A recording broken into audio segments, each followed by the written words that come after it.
Praise the Lord. Hallelujah. സ്തോത്രം സ്തോത്രം സ്തോത്രം. കർത്താവിൻ്റെ അതിപരിശുദ്ധമായ തിരുനാമം ഈ അനുഗ്രഹിക്കപ്പെട്ട പ്രഭാതത്തിൽ വാഴ്ത്തപ്പെടുമാറാകട്ടെ. പ്രിയപ്പെട്ട ദൈവമക്കളെ, നമുക്ക് ഒരുമിച്ച് 2020 ഡിസംബർ മാസം 14 തീയതി നമ്മുടെ ഉപവാസത്തിൻ്റെ 4-ാം നാൾ നമുക്ക് ഒരുമിച്ച് കർത്താവിൻ്റെ സന്നിധിയിലേക്ക് അടുത്തു വരുവാൻ സർവശക്തനായ ദൈവം ഒരുക്കി തന്നിരിക്കുന്ന നല്ല അവസരങ്ങൾക്കായിട്ട് നമുക്ക് നന്ദി നിറഞ്ഞ ഹൃദയത്തോടെ സ്തോത്രം ചെയ്യാം. കരങ്ങളെ ഊക്കി ഉയർത്തി കർത്താവിന് സ്തോത്രം പറഞ്ഞാട്ടെ. ഹല്ലേലൂയ. സ്തോത്രം സ്തോത്രം സ്തോത്രം സ്തോത്രം സ്തോത്രം.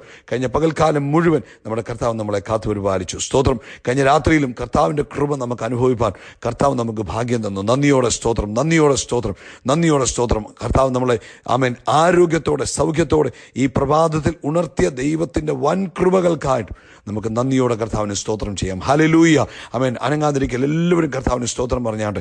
എല്ലാവരും കർത്താവിന് സ്തോത്രം പറഞ്ഞാട്ടെ. എല്ലാവരും കർത്താവിനെ ആരാധിച്ചാട്ടെ. ഓ താങ്ക് യു ജീസസ്. കർത്താവ് നമ്മളോട് ചെയ്ത നന്മകളെ ഓർത്ത്, നമ്മളെ നടത്തിയ വിധങ്ങളെ ഓർത്ത്, നമ്മളെ പരിപാലിച്ച വിധങ്ങളെ ഓർത്ത്, നമ്മളെ സൂക്ഷിച്ച വിധങ്ങളെയൊക്കെ ഓർത്ത് കർത്താവിന് സന്തോഷത്തോടെ സ്തോത്രം പറഞ്ഞാട്ടെ. യഹോവ നല്ലവനല്ലോ, അങ്ങയുടെ ദയ എന്നേക്കുമുള്ളത്. ആമേൻ. കർത്താവിൻ്റെ കൃപയാ പ്രിയപ്പെട്ടവരെ നമ്മൾ ആയുസ്സോടിരിക്കുന്നത്. കർത്താവിൻ്റെ കൃപയാ പ്രിയപ്പെട്ടവരെ നമ്മൾ ജീവനോടിരിക്കുന്നത്. കർത്താവിൻ്റെ കൃപയാ പ്രിയപ്പെട്ടവരെ നമ്മൾ സമാധാനത്തോടിരിക്കുന്നത്. അതുകൊണ്ട് സന്തോഷത്തോടെ കർത്താവിന് സ്തോത്രം പറയണം കേട്ടോ. മിണ്ടാതിരിക്കരുത്, മൗനമായിരിക്കല്ലേ. വായികൾ തുറന്ന് ഈ പ്രാർത്ഥനയുടെ ഉപവാസങ്ങളുടെ ദിവസങ്ങൾ കർത്താവിന് സ്തോത്രം പറയുക. അവൻ 40-ാം സങ്കീർത്തനം പറയുന്നു, അവൻ ഞാൻ യഹോവയ്ക്കായി കാത്തിരുന്നു, അവനെങ്കിലേക്ക് ചാഞ്ഞ് എൻ്റെ നിലവിളി കേട്ടു. നാശകരമായ കുഴിയിൽ നിന്ന്, കുഴഞ്ഞ ചേറ്റിൽ നിന്ന് എന്നെ കയറ്റി, എൻ്റെ കാലുകളെ പാറമേൽ നിർത്തി, എൻ്റെ ഗമനത്തെ സ്ഥിരമാക്കി. എൻ്റെ വായിൽ പുതിയൊരു പാട്ട് തന്നു. അതെന്തുവാ? എൻ്റെ കർത്താവിന് സ്തുതി തന്നെ. പലരും അത് കണ്ട് ഭയപ്പെട്ട് യഹോവയിൽ ആശ്രയിക്കും. പലരും അത് കണ്ട് ഭയപ്പെട്ട് യഹോവയിൽ ആശ്രയിക്കും. 17-ാം ഭാഗം പറയുന്നു, ഞാനോ എളിയവനും ദരിദ്രനുമാകുന്നു, എങ്കിലും കർത്താവ് എന്നെ വിചാരിക്കുന്നു. ആമേൻ. അങ്ങ് തന്നെ എൻ്റെ സഹായവും എന്നെ വിടുവിക്കുന്നവനുമാകുന്നു. എൻ്റെ ദൈവമേ താമസിക്കരുത്. ഇവിടെ പറയുക, ഞാൻ എളിയവനും ദരിദ്രനുമാണ്, പക്ഷേ എൻ്റെ കർത്താവ് എന്നെ വിചാരിക്കുന്നു. നമ്മളെക്കുറിച്ചുള്ള കർത്താവിൻ്റെ വിചാരങ്ങൾ വലുതാ പ്രിയപ്പെട്ടവരെ. അതുകൊണ്ട് ഇന്ന് പ്രഭാതത്തിൽ മറ്റാരും നിങ്ങളെക്കുറിച്ച് വിചാരിപ്പാനില്ലെങ്കിലും വിചാരിപ്പാൻ കർത്താവ് ഉള്ളതിനായിട്ട് കർത്താവിന് സ്തോത്രം പറഞ്ഞാട്ടെ. ഹല്ലേലൂയ. നമുക്ക് ഒരുമിച്ച് പ്രാർത്ഥിക്കാം. ഞങ്ങളുടെ സ്വർഗീയാപ്പ, യേശു ക്രിസ്തുവിൻ്റെ നാമത്തിൽ ഈ പ്രഭാതത്തിനായിട്ട് സ്തോത്രം. രാത്രി തന്ന നല്ല ഉറക്കത്തിനായിട്ട് സ്തോത്രം. ആരോഗ്യത്തോടെ സൗഖ്യത്തോടെ ഞങ്ങളെ ഉണർത്തിയ അങ്ങയുടെ കൃപകൾക്കായിട്ട് നന്ദി പറയുന്നു കർത്താവേ. ഈ പകൽക്കാലം ഞങ്ങളെ ജയകരമായി അങ്ങ് നടത്തുന്ന കൃപകൾക്കായി സ്തോത്രം. അപ്പോൾ ഈ പ്രഭാതത്തിൽ ഈ ശബ്ദം കേൾക്കുന്ന എല്ലാ മക്കളെയും യേശു ക്രിസ്തുവിൻ്റെ നാമത്തിൽ അനുഗ്രഹിച്ച് പ്രാർത്ഥിക്കുന്നു. ആമേൻ. കർത്താവേ, അവർ എവിടെയാണെങ്കിലും അങ്ങയുടെ കൃപ അവരോട് കൂടെ ഇരിക്കണമേ. അവരുടെ കുടുംബജീവിതം അനുഗ്രഹിക്കപ്പെടട്ടെ. കർത്താവേ, കുഞ്ഞുങ്ങളുടെ ഇവരുടെ തലമുറകൾ അനുഗ്രഹിക്കപ്പെടട്ടെ. ഇവരുടെ ഉപജീവന മാർഗങ്ങൾ അനുഗ്രഹിക്കപ്പെടട്ടെ. കർത്താവിൻ്റെ കരം തൻ്റെ കുഞ്ഞുങ്ങളുടെ കൂടെ ഇരുന്ന് അവരെ ജയകരമായി നടത്തുന്ന കൃപകൾക്കായി സ്തോത്രം. പ്രത്യേകിച്ച് ഇന്ന് പ്രഭാതി രോഗികളായിരിക്കുന്നവർക്ക് വേണ്ടി പ്രാർത്ഥിക്കുന്നു. യേശു ക്രിസ്തുവിൻ്റെ നാമത്തിൽ സൗഖ്യമാകട്ടെ. അങ്ങ് സകല രോഗത്തിനും വൈദ്യനാണല്ലോ. യേശുവിൻ്റെ നാമത്തിൽ വേദനകൾ മാറട്ടെ. യേശുവിൻ്റെ നാമത്തിൽ വേദനകൾ മാറട്ടെ. യേശുവിൻ്റെ നാമത്തിൽ വേദനകൾ മാറട്ടെ. ആമേൻ. അതുപോലെ ബ്ലഡ് ഡിസോർഡറുകളുടെ മേൽ കർത്താവിൻ്റെ അത്ഭുതകരമായ സൗഖ്യമുണ്ടാകട്ടെ. രക്തത്തിലുള്ള രോഗങ്ങൾ യേശുവിൻ്റെ നാമത്തിൽ സൗഖ്യമാകട്ടെ. രക്തത്തിലുള്ള കുറവുകൾ യേശുവിൻ്റെ നാമത്തിൽ പരിഹരിക്കപ്പെടട്ടെ. രക്തത്തിലുള്ള കൂടുതലുകൾ യേശുവിൻ്റെ നാമത്തിൽ പരിഹരിക്കപ്പെടട്ടെ. ബ്ലഡ് ഷുഗർ നോർമലാകട്ടെ. BP നോർമലാകട്ടെ. ആമേൻ. കൊളസ്ട്രോളുകൾ നോർമലാകട്ടെ. യേശുവിൻ്റെ നാമത്തിൽ അത്ഭുതകരമായ സൗഖ്യം നടന്നുകൊണ്ടിരിക്കുന്നതിനായി സ്തോത്രം. സാമ്പത്തിക ബുദ്ധിമുട്ടിലൂടെ കടന്നു പോകുന്നവരെ വിടുവിക്കണം കർത്താവേ. ആമേൻ. അങ്ങയുടെ അത്ഭുതകരം നീട്ടി അവരെ വിടുവിക്കുന്നതിനായിട്ട് സ്തോത്രം. പ്രത്യേകിച്ച് കർത്താവേ, ബാങ്ക് ലോണുകളും ജപ്തി ഭീഷണികളിലും ഒക്കെ കഴിയുന്നവർക്ക് വേണ്ടി ഞങ്ങൾ പ്രാർത്ഥിക്കുന്നു. അങ്ങ് അത്ഭുതം ചെയ്യുന്ന ദൈവമാകിയാൽ സ്തോത്രം. അങ്ങ് ആകാശത്തിൻ്റെ കിളിവാതിലുകളെ തുറക്കുന്ന ദൈവമാകിയാൽ സ്തോത്രം. ഇന്ന് പകൽക്കാലം തൻ്റെ കുഞ്ഞുങ്ങൾക്ക് വേണ്ടി അത്ഭുതം ചെയ്തിരിക്കുന്നതിനായി സ്തോത്രം. പ്രത്യേകിച്ച് കർത്താവേ, ഇന്ന് പ്രഭാതത്തിൽ ഞങ്ങൾ ഈ ഉപവാസത്തോടും പ്രാർത്ഥനയോടും കൂടെ തിരുസന്നിധിയിൽ ഇരിക്കുന്ന തൻ്റെ മക്കൾക്ക് വേണ്ടി പ്രത്യേകം പ്രാർത്ഥിക്കും. അങ്ങയുടെ ബലം കൊടുക്കണമേ, അങ്ങയുടെ ശക്തി കൊടുക്കണമേ, അങ്ങയുടെ നിറവ് കൊടുക്കണമേ. വൈകിട്ടത്തെ കർത്താവെ ആരാധനയെ അനുഗ്രഹിക്കുകയും ചെയ്യണമെന്ന് പ്രാർത്ഥിക്കുന്നു. പ്രാർത്ഥന കേട്ട കൃപകൾക്ക് നന്ദി. സകല മഹത്വവും പുകഴ്ച അപ്പയ്ക്ക് യേശു ക്രിസ്തുവിൻ്റെ നാമത്തിൽ തന്നെ. ആമേൻ, ആമേൻ, ആമേൻ. കർത്താവ് നിങ്ങളെ അനുഗ്രഹിക്കട്ടെ. പ്രത്യേകിച്ച് ഈ 4-ാമത്തെ ദിവസം നമ്മൾ വായിക്കുന്ന വേദഭാഗം മത്തായിയുടെ സുവിശേഷം 16 മുതൽ 20 വരെയും അപ്പോസ്തലപ്രവൃത്തി 5ഉം 6ഉം 1 കൊരിന്ത്യർ ലേഖനം 1 മുതൽ 6 വരെയുള്ള അധ്യായങ്ങളും വെളിപ്പാട് പുസ്തകം 4-ാം അധ്യായവുമാണ്. എല്ലാവരും നിശ്ചയമായിട്ടും അത് വായിച്ച് പൂർത്തീകരിച്ചിട്ടേ ഇന്ന് രാത്രിയിൽ കിടന്നുറങ്ങാവുള്ളൂ കേട്ടോ. കർത്താവ് നിങ്ങളെ അനുഗ്രഹിക്കട്ടെ. കഴിവെങ്കിൽ വൈകിട്ടത്തെ മീറ്റിങ്ങിൽ നിങ്ങൾ പങ്കെടുക്കുക. ദൈവത്തിൻ്റെ കൃപ നിങ്ങളുടെ ജീവിതത്തിൽ ധാരാളമായി വർദ്ധിച്ചു വരട്ടെ എന്ന് പ്രാർത്ഥിക്കുന്നു. ഇന്നത്തെ ചിന്തയ്ക്കായിട്ട് പരിശുദ്ധാത്മാവ് തന്നത് ജോഷുവയുടെ പുസ്തകം 23-ാം അധ്യായം അതിൻ്റെ 8-ാമത്തെ വാക്യമാണ്. നിങ്ങൾ ഇന്നുവരെ ചെയ്തതുപോലെ നിങ്ങളുടെ ദൈവമായ യഹോവയോട് പറ്റിച്ചേർന്നിരിപ്പീൻ. ആമേൻ, ആമേൻ. കേട്ടാട്ടെ, ജോഷുവ തൻ്റെ ശുശ്രൂഷയുടെ അവസാന ഘട്ടത്തിൽ തൻ്റെ ജനത്തോട് യാത്ര പറയുന്ന സമയം അവർക്ക് കൊടുത്തിരിക്കുന്ന ഒരു ഇൻസ്ട്രക്ഷനാണ്. നിങ്ങൾ ഇതുവരെ നിങ്ങൾ എങ്ങനെയാണോ ആയിരുന്നത് അതുപോലെ തന്നെ നിങ്ങളുടെ ദൈവമായ യഹോവയോട് പറ്റിച്ചേർന്നിരിപ്പിൻ. ഈ ഉപവാസത്തിൻ്റെ ദിവസങ്ങളിൽ പരിശുദ്ധാത്മാവ് നമുക്ക് തരുന്ന ഒരു ശക്തമായ ഉപദേശമാണ്. ഈ ദിവസങ്ങളിൽ യേശുവിനോട് പറ്റിച്ചേർന്നിരിക്കുക.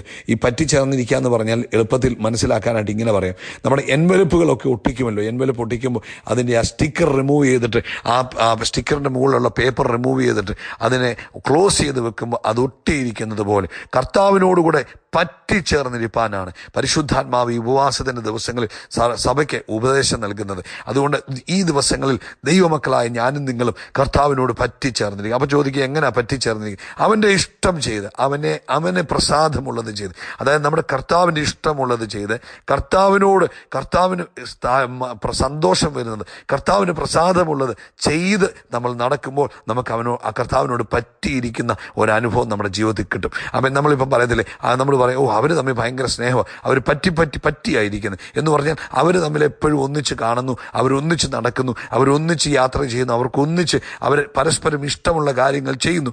അതാണ് പറ്റിയിരിക്കുക എന്ന് പറയുന്നത്. കർത്താവിന് ഇഷ്ടമുള്ളത് നമ്മൾ ചെയ്യുമ്പോൾ നമുക്ക് കർത്താവിനോട് പറ്റിയിരിക്കാൻ പറ്റും. ഈ ദിവസങ്ങളിൽ കർത്താവിനോട് പറ്റിയിരിക്കുവാൻ പരിശുദ്ധാത്മാവ് നമ്മളെ ശക്തമായിട്ട് ഓർപ്പിക്കുക കേട്ടോ. ഹല്ലേലൂയ.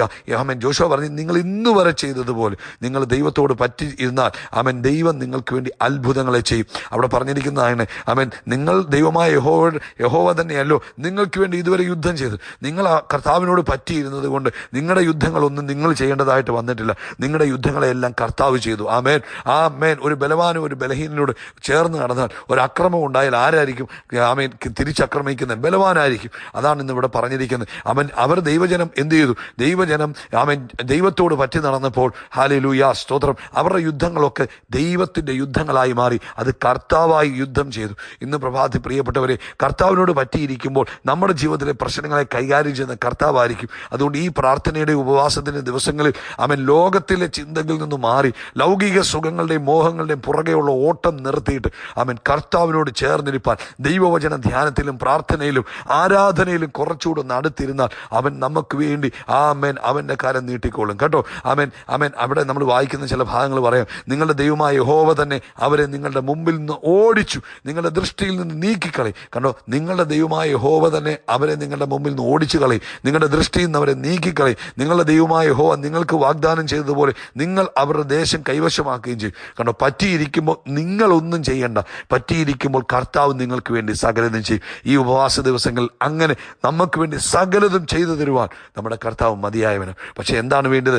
പറ്റിയിരിക്കുന്നവരായിരിക്കണം. നിങ്ങളുടെ ദൈവമായ യഹോവ നിങ്ങൾക്ക് വാഗ്ദത്തം ചെയ്തതുപോലെ താൻ തന്നെ നിങ്ങൾക്ക് വേണ്ടി യുദ്ധം ചെയ്തത് കൊണ്ട് നിങ്ങളിൽ ഒരുത്തൻ 1000 പേരെ ഓടിച്ചിരിക്കുന്നത്. കണ്ടോ, അവിടെ പറഞ്ഞു കേട്ടോ, നിങ്ങളിൽ ഒരുത്തൻ 1000 പേരെ, അതായത് ഒരാൾ ചെയ്യുന്ന പ്രവൃത്തി 1000 പേര് ചെയ്യുന്ന പ്രവൃത്തിയാണ് ഒരാൾ ചെയ്യുന്നത്. കാരണം എന്നാ? കർത്താവിനോട് പറ്റിയിരിക്കുമ്പോൾ കർത്താവ് അവർക്ക് വേണ്ടി പ്രവർത്തിക്കുന്നു. പ്രിയപ്പെട്ടവരെ, നമ്മൾ വിചാരിക്കും, ഞാൻ കൂടുതൽ സമയം ദൈവസന്നിധി ഇരുന്നാൽ, ഞാൻ കൂടുതൽ സമയം പ്രാർത്ഥിക്കാനൊക്കെ ഇരുന്നാൽ എൻ്റെ കാര്യങ്ങൾ ആര് നോക്കും, എൻ്റെ കാര്യങ്ങൾ ചെയ്യാൻ എനിക്ക് സമയം കിട്ടുമോ? നിങ്ങൾക്ക് മനസ്സിലായോ? നിങ്ങൾ 1000 പേര് ചെയ്യുന്ന പ്രവൃത്തി ഒരാൾക്ക് ചെയ്യാൻ പറ്റും. എപ്പോഴാണെന്നറിയാമോ? കർത്താവിൻ്റെ കൂടെ പറ്റിയിരിക്കുമ്പോൾ, കർത്താവിൻ്റെ സാന്നിധ്യത്തിലിരിക്കുമ്പോൾ, ദൈവശക്തി അനുഭവിച്ചിരിക്കുമ്പോൾ നിങ്ങൾ വിചാരിക്കുന്നതിനേക്കാൾ വേഗത്തിൽ നിങ്ങളുടെ കൂടെ കാര്യങ്ങൾ നടക്കും. നമുക്കറിയാം, വേദപുസ്തകത്തിൽ ഇങ്ങനൊരു വാക്യമുണ്ട്. ഏലിയാവ് ഓടുന്നതിനെ കുറിച്ച് പറയുന്നു. ആഹാബിൻ്റെ രഥത്തിൻ്റെ മുമ്പിലാണ് ഏലിയാവ് ഓടുന്നത്. ഏലിയാവ് കർത്താവിൻ്റെ കൂടെ ഇരുന്നവനാ, കർത്താവിൻ്റെ സാന്നിധ്യം അനുഭവിച്ചവനാ, അഭിഷേകം പ്രാപിച്ചവനാ. അപ്പോൾ ഏലിയാവ് എന്ത് ചെയ്തു? ആഹാബ് തൻ്റെ കുതിരകളുടെ വിട്ട രഥം ഓടിച്ചു പോകുമ്പോൾ അതിൻ്റെ മുമ്പിൽ ഓടുവാനുള്ള അഭിഷേകം ആർക്ക് ദൈവം കൊടുത്തത്? ഏലിയാവിന് കൊടുത്തത്. പറ്റിയിരിക്കുന്നവരുടെ വേഗത കൂടും. നിങ്ങൾ വിചാരിക്കുന്നതിനേക്കാൾ വേഗത്തിൽ നിങ്ങളുടെ കാര്യങ്ങൾക്ക് തീർപ്പ് കൽപ്പിക്കും. നിങ്ങൾ വിചാരിക്കുന്നതിനേക്കാൾ ശക്തിയോടെ കാര്യങ്ങൾ ചെയ്യുവാൻ ദൈവം നിങ്ങൾക്ക് കൃപ തരും. അതാണ് കർത്താവിനോട് പറ്റിയിരിക്കാൻ. അവനോട് പറ്റിയിരിക്കുമ്പോൾ അവനിലുള്ളത് നമ്മളിലേക്ക് കൈമാറപ്പെടുകയാണ്. അതുകൊണ്ട് ഇന്ന് പ്രഭാതത്തിൽ കേട്ടാട്ടെ പ്രിയപ്പെട്ടവരെ, നമ്മുടെ ദൈവത്തിന് ഒന്നും അസാധ്യമല്ല. അതുകൊണ്ട് അസാധ്യമല്ലാത്ത കർത്താവിനോടുകൂടെ പറ്റിയിരുന്നാൽ മനുഷ്യൻ അസാധ്യമായത് ദൈവം നമ്മളിലൂടെ ചെയ്തെടുക്കുന്നത് കണ്ട് നമുക്ക് സന്തോഷിക്കുവാൻ കഴിയും.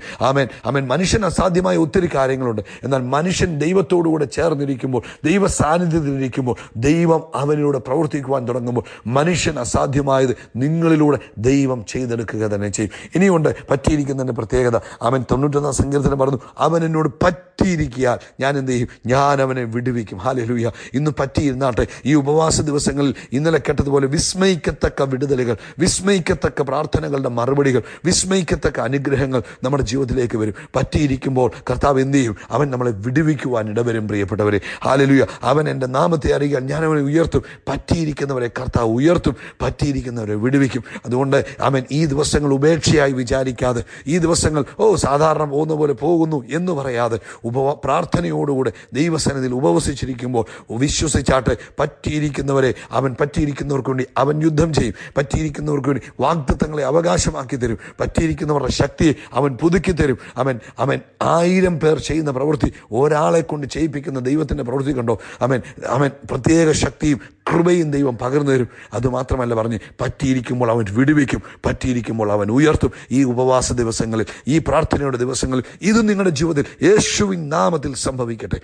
യേശുവിൻ നാമത്തിൽ സംഭവിക്കട്ടെ. അങ്ങനെ കണ്ടുകൊണ്ട് ഈ ദിവസങ്ങൾ കർത്താവിനോട് പറ്റിയിരുന്നാട്ട് കേട്ടോ. കർത്താവ് നിങ്ങളെ അനുഗ്രഹിക്കട്ടെ. We are shining by the power of Holy Spirit. പ്രാർത്ഥനയാണ്, ഉപവാസമാണ്. അതും ഇതും ചെയ്ത് സമയം കളയരുത്. കൂടുതൽ സമയം കർത്താവിനോട് പറ്റിയിരിക്കുക. അവൻ നിങ്ങളെ ഉയർത്തുക തന്നെ ചെയ്യും. കർത്താവ് നിങ്ങളെ ധാരാളമായിട്ട് അനുഗ്രഹിക്കട്ടെ. God bless you.